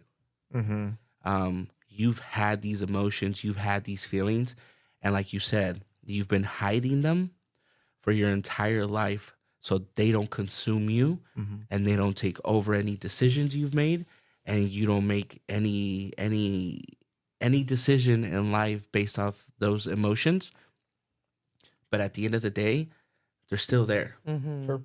If you would have said, I've never had these feelings, they're just, I've never had them. They've never been there. So how can I miss something I don't have? You're not saying that. You're saying I've hid these emotions, so they Right. don't affect me. Well, right. And I feel like there's only so much suppressing you can do. yeah, There's only so much hiding you can do for so long. Like I said, I feel like sooner or later, you will have to face these emotions. maybe. Yeah. Who knows? Elias and Juju can grow up and then ask you about their grandpa. They can ask you what happened to him. Why didn't you say bye? Right.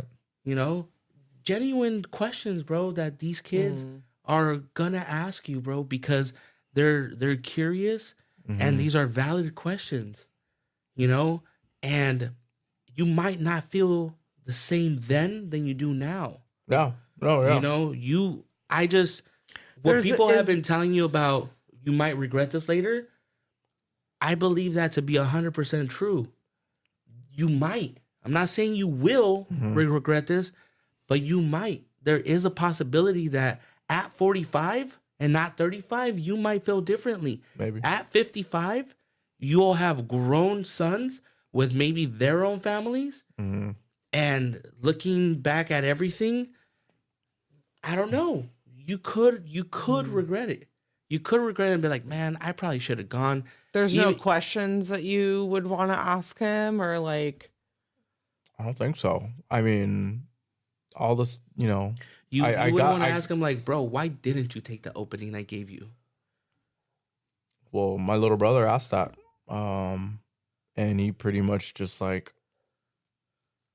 Bullshit answer. there was no real answer. Like, it was just kind of like, what was it? It was something along the lines of, fuck, what did Chris say? It was just something along the lines of, I didn't know if you guys, wanted me, around or needed me or anything. It was just very like a nonchalant, like, The man sounds very confused. of course he is. I The mean, man sounds very confused and very unsure and insecure of whatever decision he should have or could have made. I mean, I know I had cancer and I was dealing with that and I didn't tell anybody.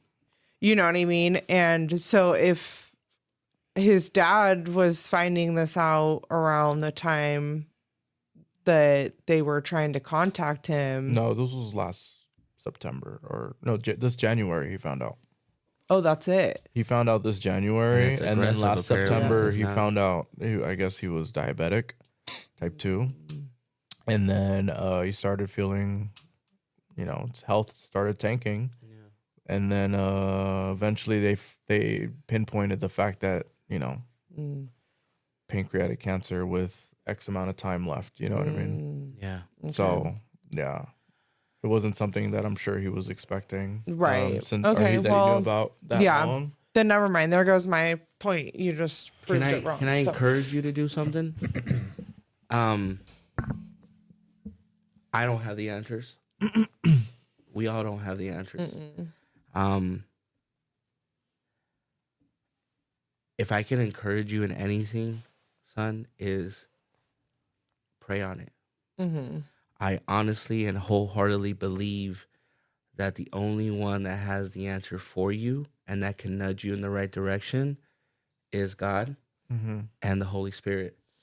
And I feel like if you just have an honest conversation with him and just ask him to just give you some clarity, Really think about and it. give you some guidance, and ask for a sign if you need to on what it is you should do.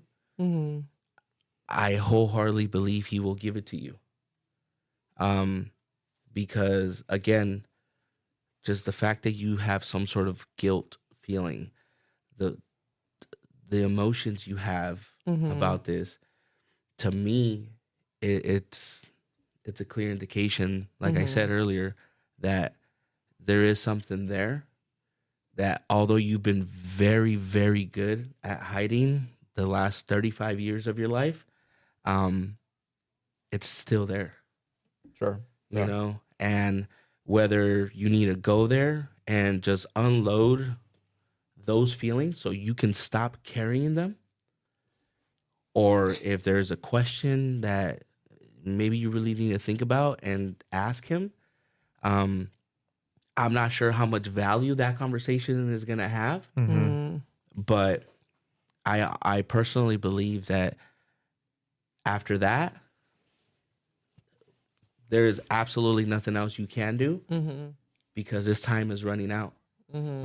Just knowing that you were the bigger man by making the effort that he couldn't make or he chose not to make, you made, and being the bigger man by doing that and leaving nothing on the table.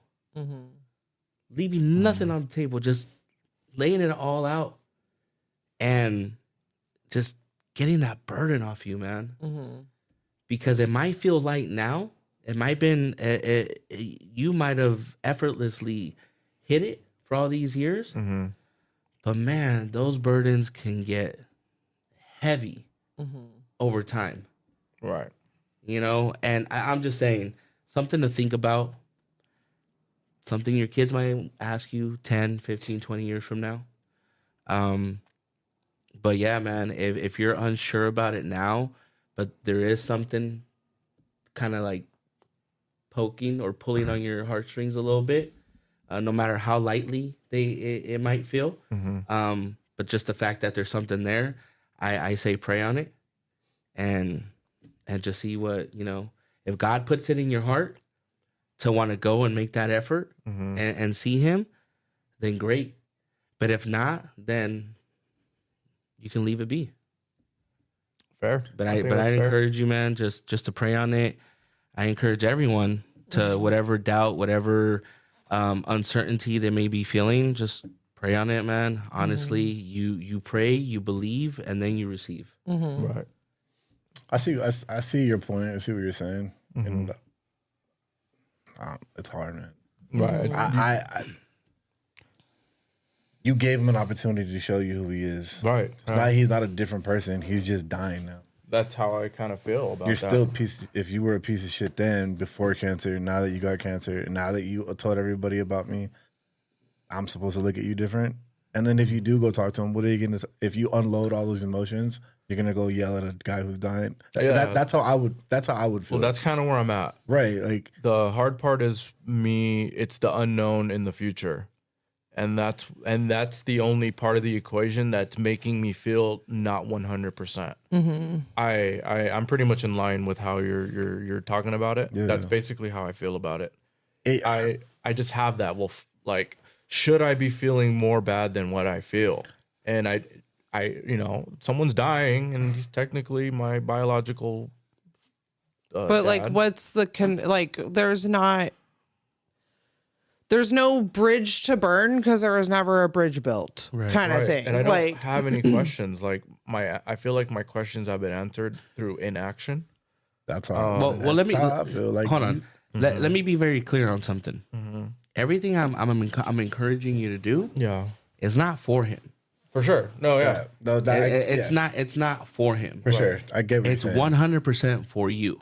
Yeah, so you can get The clarity. possibility of how you may be, how you may feel about this 15, 20 years from now is thinking about you. Future me. You know what I'm saying? Unloading whatever it is you may need to unload on him. Yes, I get it. You know, it's kind of silly or ridiculous to think that you're going to go up there and yell at a dying man. But bro, if that's what needs to happen, you have absolutely nothing to lose, Right. and everything to gain by just unloading and just sharing whatever's on your heart with him. And again, and I can't stress this enough, it's not for him, it's for you. Right. You know, so I would say selfishly go up there and get some closure for yourself. Get some answers, get some closure, it's kind of like just one do of it the, for you. Yeah, it's he already got closure. He showed Right. him who he is. The closure was by you not. You decided not to be in my life. I gave you the opportunity. I Right. told you what to do. But If you want to be in my life, here's all you got to do. But there isn't closure because it's still messing with him. I don't think it's There's- messing. I think what's messing. I think what got McCall emotional was talking about how his mom's rolling it. Right. And not getting I that haven't seen an opportunity and emotional part having yet. that decision being how made did you for find him. that out? I just got a text while we were recording From who? from Chris. Maybe it. If my birth mom was it something, well, I was to find out she was dying. I gave you opportunities to be. Actually, I don't know if I did. You showed me you're still doing the same shit you were doing that caused you to lose me. Right. Another kid. And then, Right. like you're still doing the same thing, and now that you got your life together, you want to be involved in my life, or no? Right. Fuck you. Like that pain of feeling like it's abandonment. You abandoned me. I wasn't good enough Right. for you. Right. Right. So right. why do I got to be? But like, here's the thing, man. You're dealing with that. Not her. You're dealing with that. but And it still makes you feel some type of way about it because but I it's have just the nothing way you good speak I have about nothing good to say about her. And you that know book what? is closed. It's and you done know for what? me. And you may never have to have a relationship with her. Yeah. That's valid. But I honestly feel like you do also have feelings and emotions towards her. So if you want to, I don't know if you want to. That- See it, but I'll go off. what that said. you, Yeah. I don't know, man. You may need to work out. You may need to let go as well. show Eddie. You know, it's valid. Do you want me to that read you it? feel like you don't want a No, just relationship show- with it's a her. lot to I read. get it. Yeah. But if you did, there's absolutely nothing wrong with that either. Right. And I don't know And necessarily. you guys how are hurt. I believe me. I get it. You guys are hurt. And again, man, it just you guys have seen the transformation in me, right? Mm-hmm. You guys can all agree that there is something different about me now, right? Mm-hmm. I can't carry these burdens by myself. Mm-hmm. I honestly can't. I'm not meant to carry them by myself. My faith tells me to leave it all at the feet of the cross. All my worries, doubts, insecurities, everything, just leave it at the feet of the cross. And although I don't always do that, and I have to pray on it over and over and over again, eventually that is the solution to a lot of the stuff that I've carried before and that I carry now, and that I have to remind myself to just let it, just give it to God. That's just me personally, right? That's just where I'm coming from, and it worked for you. and that's what I'm saying. It worked for me. I am a testimony of what God can do for you. And I encourage you guys to pray on it. You may be dealing with that with therapy, and that's great. That's great, and that's a start. You are ultimately dealing with it some way. You know, so there is stuff there, and I don't know, all this stuff that you're going to therapy for could be all rooted to how you feel about her. Could be all rooted to your anger, your inability to accept abandonment love that you know you have. like- Yeah, I mean, I've figured that out through therapy already. Right. It's all rooted in that. Like, but I'm I mean, gonna read this now. I guess not to. Yeah. I guess. Oh, my bad. I was in the react. No, it's fine. But I guess, I appreciate everybody's, honest thoughts and opinion to help me out with it. I don't know where I honestly land on it still. If I had to guess, I'm probably not going to go and do anything about it and deal with the consequences later. I've made it this far without it. I have not been able to identify or see how that would benefit me by going. Well, maybe that changes, and I'll definitely let you guys know if yeah. what happens. The benefit, I think, of this is that you and I have learned that both of us were very isolated and weren't very we were alone a lot. And so we've learned in the last week that we don't ever have to be alone again because we have each other. So I'm grateful that you're not like your dad, Yeah. for selfish reasons, I'm sure, but you're doing a great job. So Thank you. Well, you're not, you're doing a great job of being the opposite, and not only being the opposite, but being like super involved and, making sure that you're raising good people. And so well, shit. great job. babe. Ultimately, bro, whatever you decide to do, I support you. Yeah. It's a No, tough I- decision. Of course, You guys yeah. all would. 100%. It's I'm sure a you tough guys all would. decision. Yeah. Right. 100%. Whatever you do, this is your situation. This is your walk right now. But just know that whenever you need it, you can lean on us. For sure. Right. And we are definitely here, man. I don't think to there's hear you out. I don't think there's a wrong answer. For you, I don't think so Right. either. Yeah. I'm just, I just want to be, Yeah, there's I want- definitely no right or wrong way to Right, go about this. right. It's just Yeah. whatever's right. on It's your heart. worrying about future Mikhail, making sure that, present Mikhail makes good decisions for future Mikhail. right. Part of that, before I get too segued, because I don't want to just dwell on this. Forever. Yeah. This has kind of opened my eyes to make sure that I take my health serious. I would love to invite, you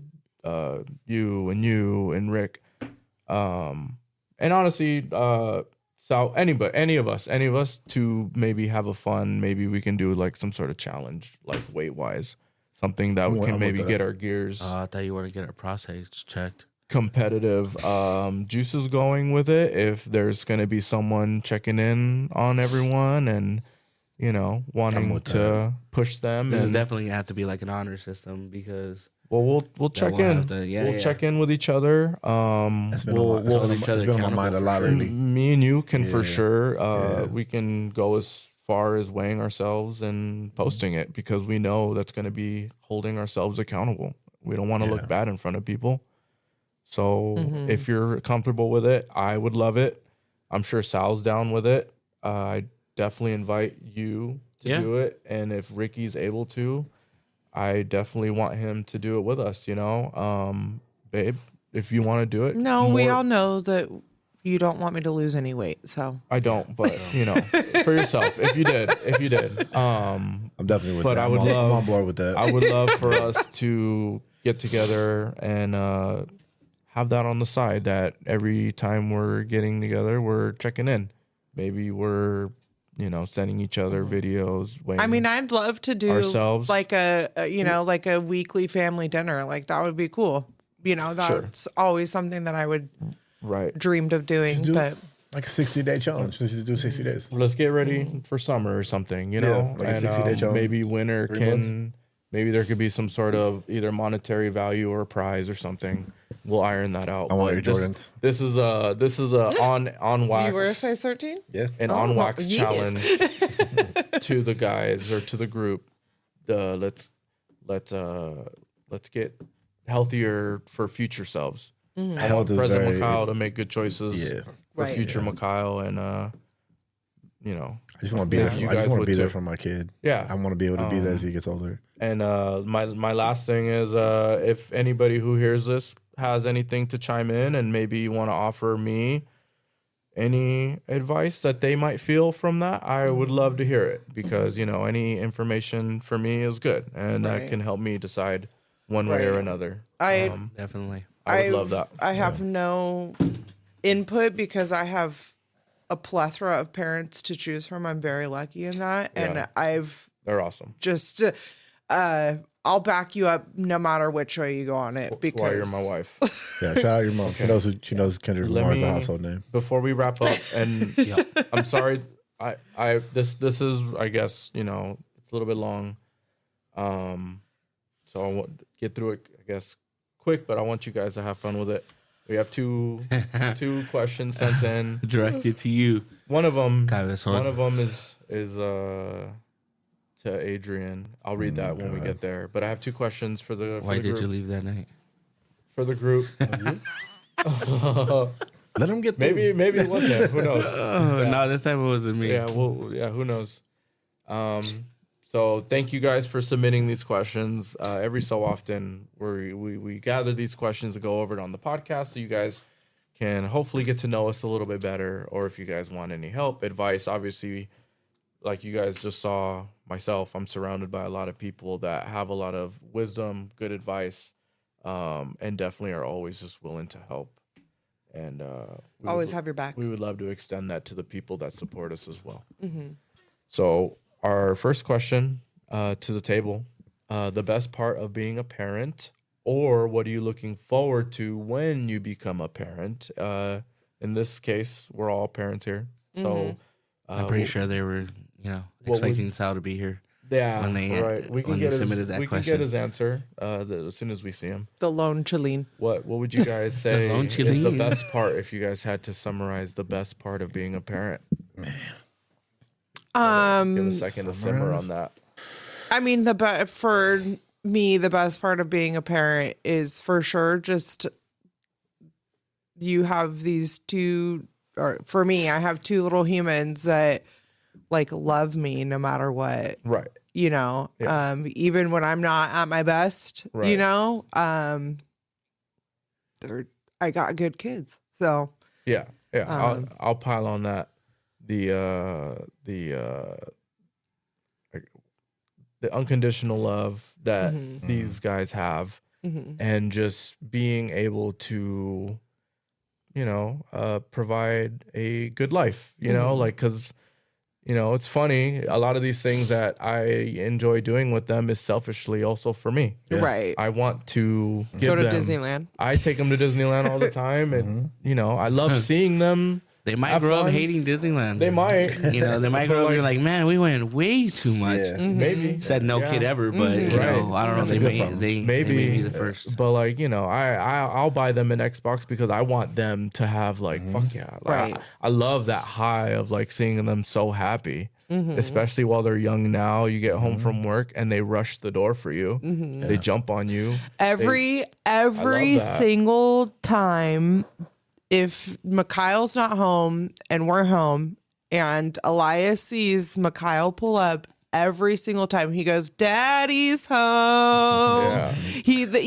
Them singing because they're so excited to see you. Right. That's Yeah. the best That's- part. In a nutshell, that something small like that summarizes. And they're Yeah, that's the hilarious as best. hell. The love that you get. I think just watching them grow.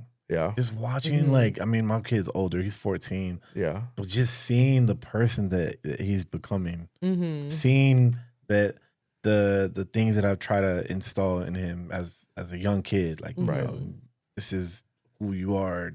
Work harder than everybody. The things that I've told him his whole life. They sound cheesy, but I've tried to get him to feel a certain way about himself. Yeah. Mm-hmm. Yeah. Install confidence in him, like, Right. and to see him And be to this see like, them figure it out. yeah, like I'm just Yeah. watching him grow as, especially like now he's in high school and like Developing the person developing that into like a little man. Yeah. it's Yeah. just so rewarding. He definitely Like, has a voice for it. he's got a little, he's got a, Yeah. he's got a smoke, No. yeah, he's got a little deep voice. Yeah. Pasta. Killer mustache, like his mustache is on point. Oh, yeah. I don't know if I can see that. Yeah. But it's just, I'm just so. you threw the FaceTime on and his was at the ceiling. Oh yeah. He makes fun of me all the time for being an old man. I can do nothing cool in his eyes anymore. You're like, huh? Yeah, I'm not cool to him, but he knows. I don't know. Like, Right. when I picked him up, Like you took him to a Tyler the Creator contest, I'm still, man. I'm an old man. I was the old dad. Yeah, Then, you in were his cool eyes, then? In his eyes, yeah. Will always be uncool. But Which is had to crazy. get I mean, we're in chaperoned the by the phase old right now man. where our kids think that we're the coolest thing ever. Right. I You know? used to be the coolest Yeah, person ever. right. Now that he's older, which I get, he's 14. Right. Right. But like recently, like I just picked him up on a Wednesday. I picked him up from Charlie from school, and he was like, "Dad, I really missed you," and I was like, "That's cool." And I was like, sweet. "What?" And I kind of got like a little like, Oh, you love me? And he's like, "I really missed you." I was like, "Why?" And he's like, "Because you're like the person I talk to about everything." Right. Yeah. That's And dope. he's like, "I have so much I want to tell you about like Right. what's happened," and I teeter that line of like, I want to be his friend, but I'm also his father. Sure. But I just want him to feel comfortable to talk to Yeah. me about everything. Right. And that's like a line that I've always tried to balance. balance. Like, I want you to feel comfortable to talk to me about anything and everything, but also, you're not going to tell me to shut up. Like, you're not going to, like, we're friends, but not really. I'm your father. There's Like, still that yeah, level like, you're of not respect going we to, gotta yeah. have, So, for sure. I mean, the best part is I would say just watching them grow. That's dope. Yeah. Definitely just watching them grow. Even my goddaughters, my favorite. It's crazy. My They start out my as other like favorite. a blob, just like a little blob of a baby. And then they grow up and they start talking and they have personalities and they make choices and they, you know, like it's so wild. I got to see my goddaughter Ilara Yeah. recently when she was here. Like, oh Yeah. my god, she's just growing up. She looks so different. Mm-hmm. Every time I see Marilena, she's like we're having weird like conversations. I'm like, Every you're day, like, every day is who something are you? different. Like you're Yeah. like you're like a little human, or like you're like a person already. Like it's just so cool, and like I don't know, just the love that you feel back from them. Yeah, is and the amazing. way her face lights up anytime, like, you know, you're on FaceTime and she gets to say hi to you, it's great. I would say the best thing about being a parent is just being present.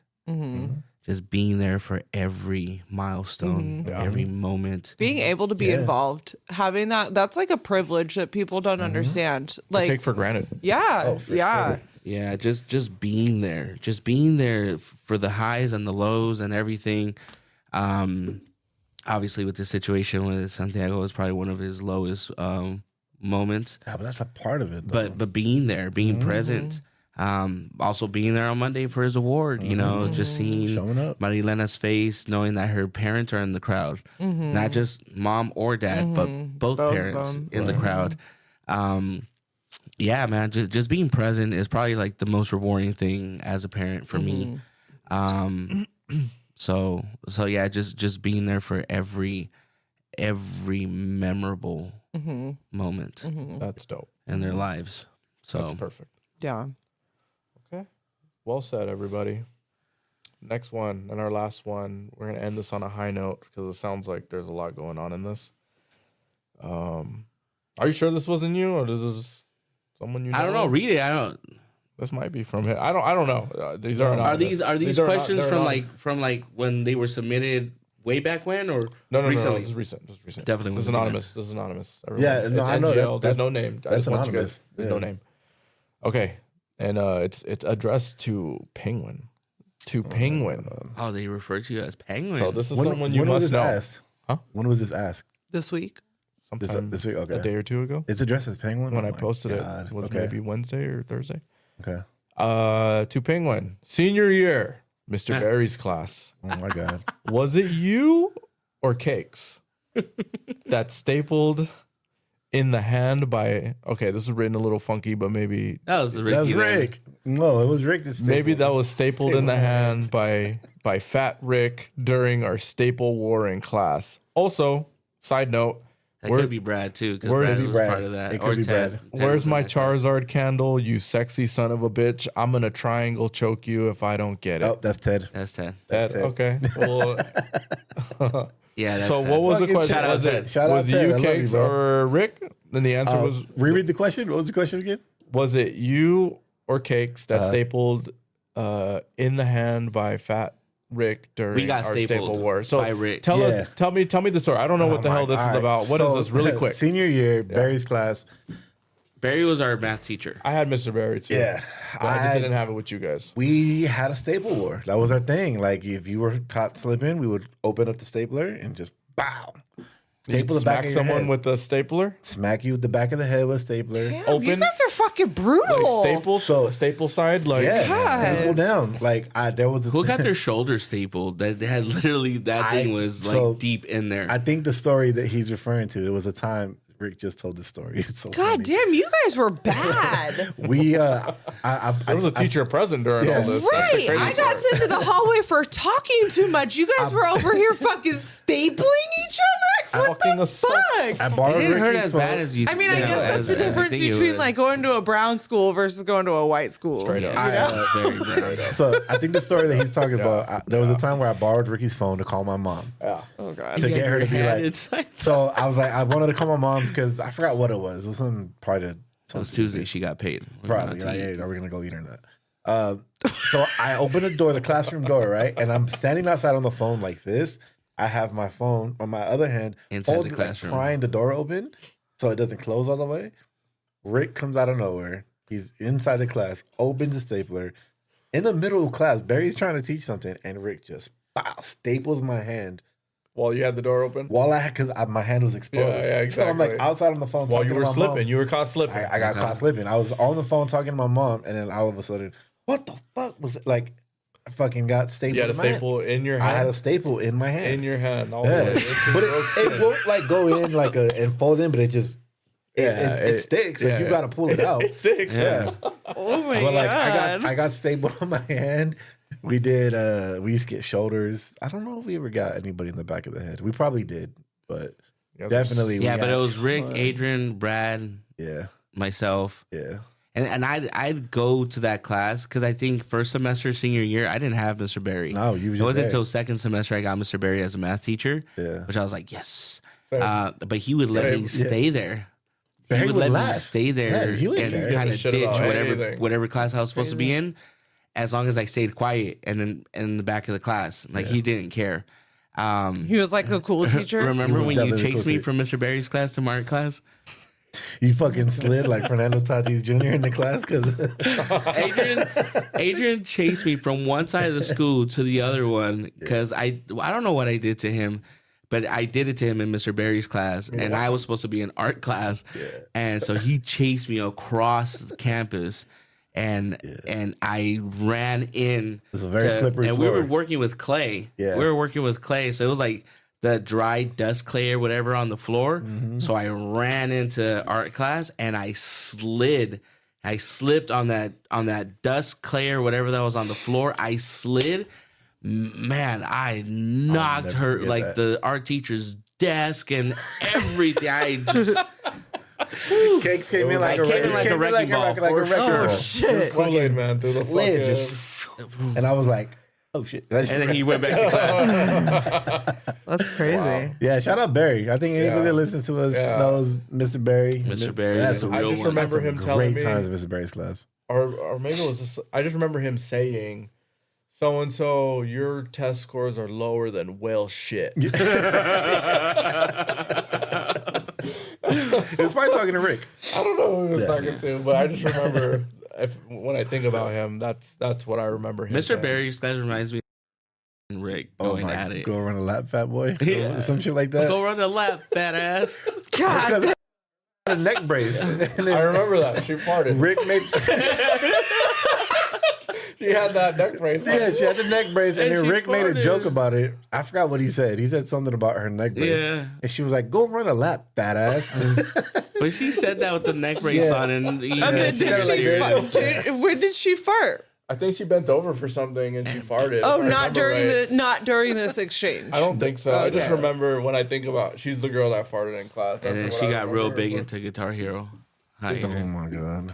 Oh god. I guess on that note, thank you guys. Thank you guys damn. for tuning in for this week's episode 10. A lot of emotions during this episode, but I appreciate everyone here joining me today to kind of talk all this shit out. Love And you, bro. anybody who listens to this, we all appreciate that too. Hopefully you get something out of this. I can probably help you in the future, if not help you now. And those stories that we got with the stapler. Ted, if that's you, thank you for submitting that. That was awesome to hear that story. Yeah. And if anyone else Has more has more stories. stories to share that we can kind of like have fun with, please. Those are the things that we're looking for. All right. Well, on that note, we're out. Thank you Cochino. guys. We'll catch you guys on the next one. Adios.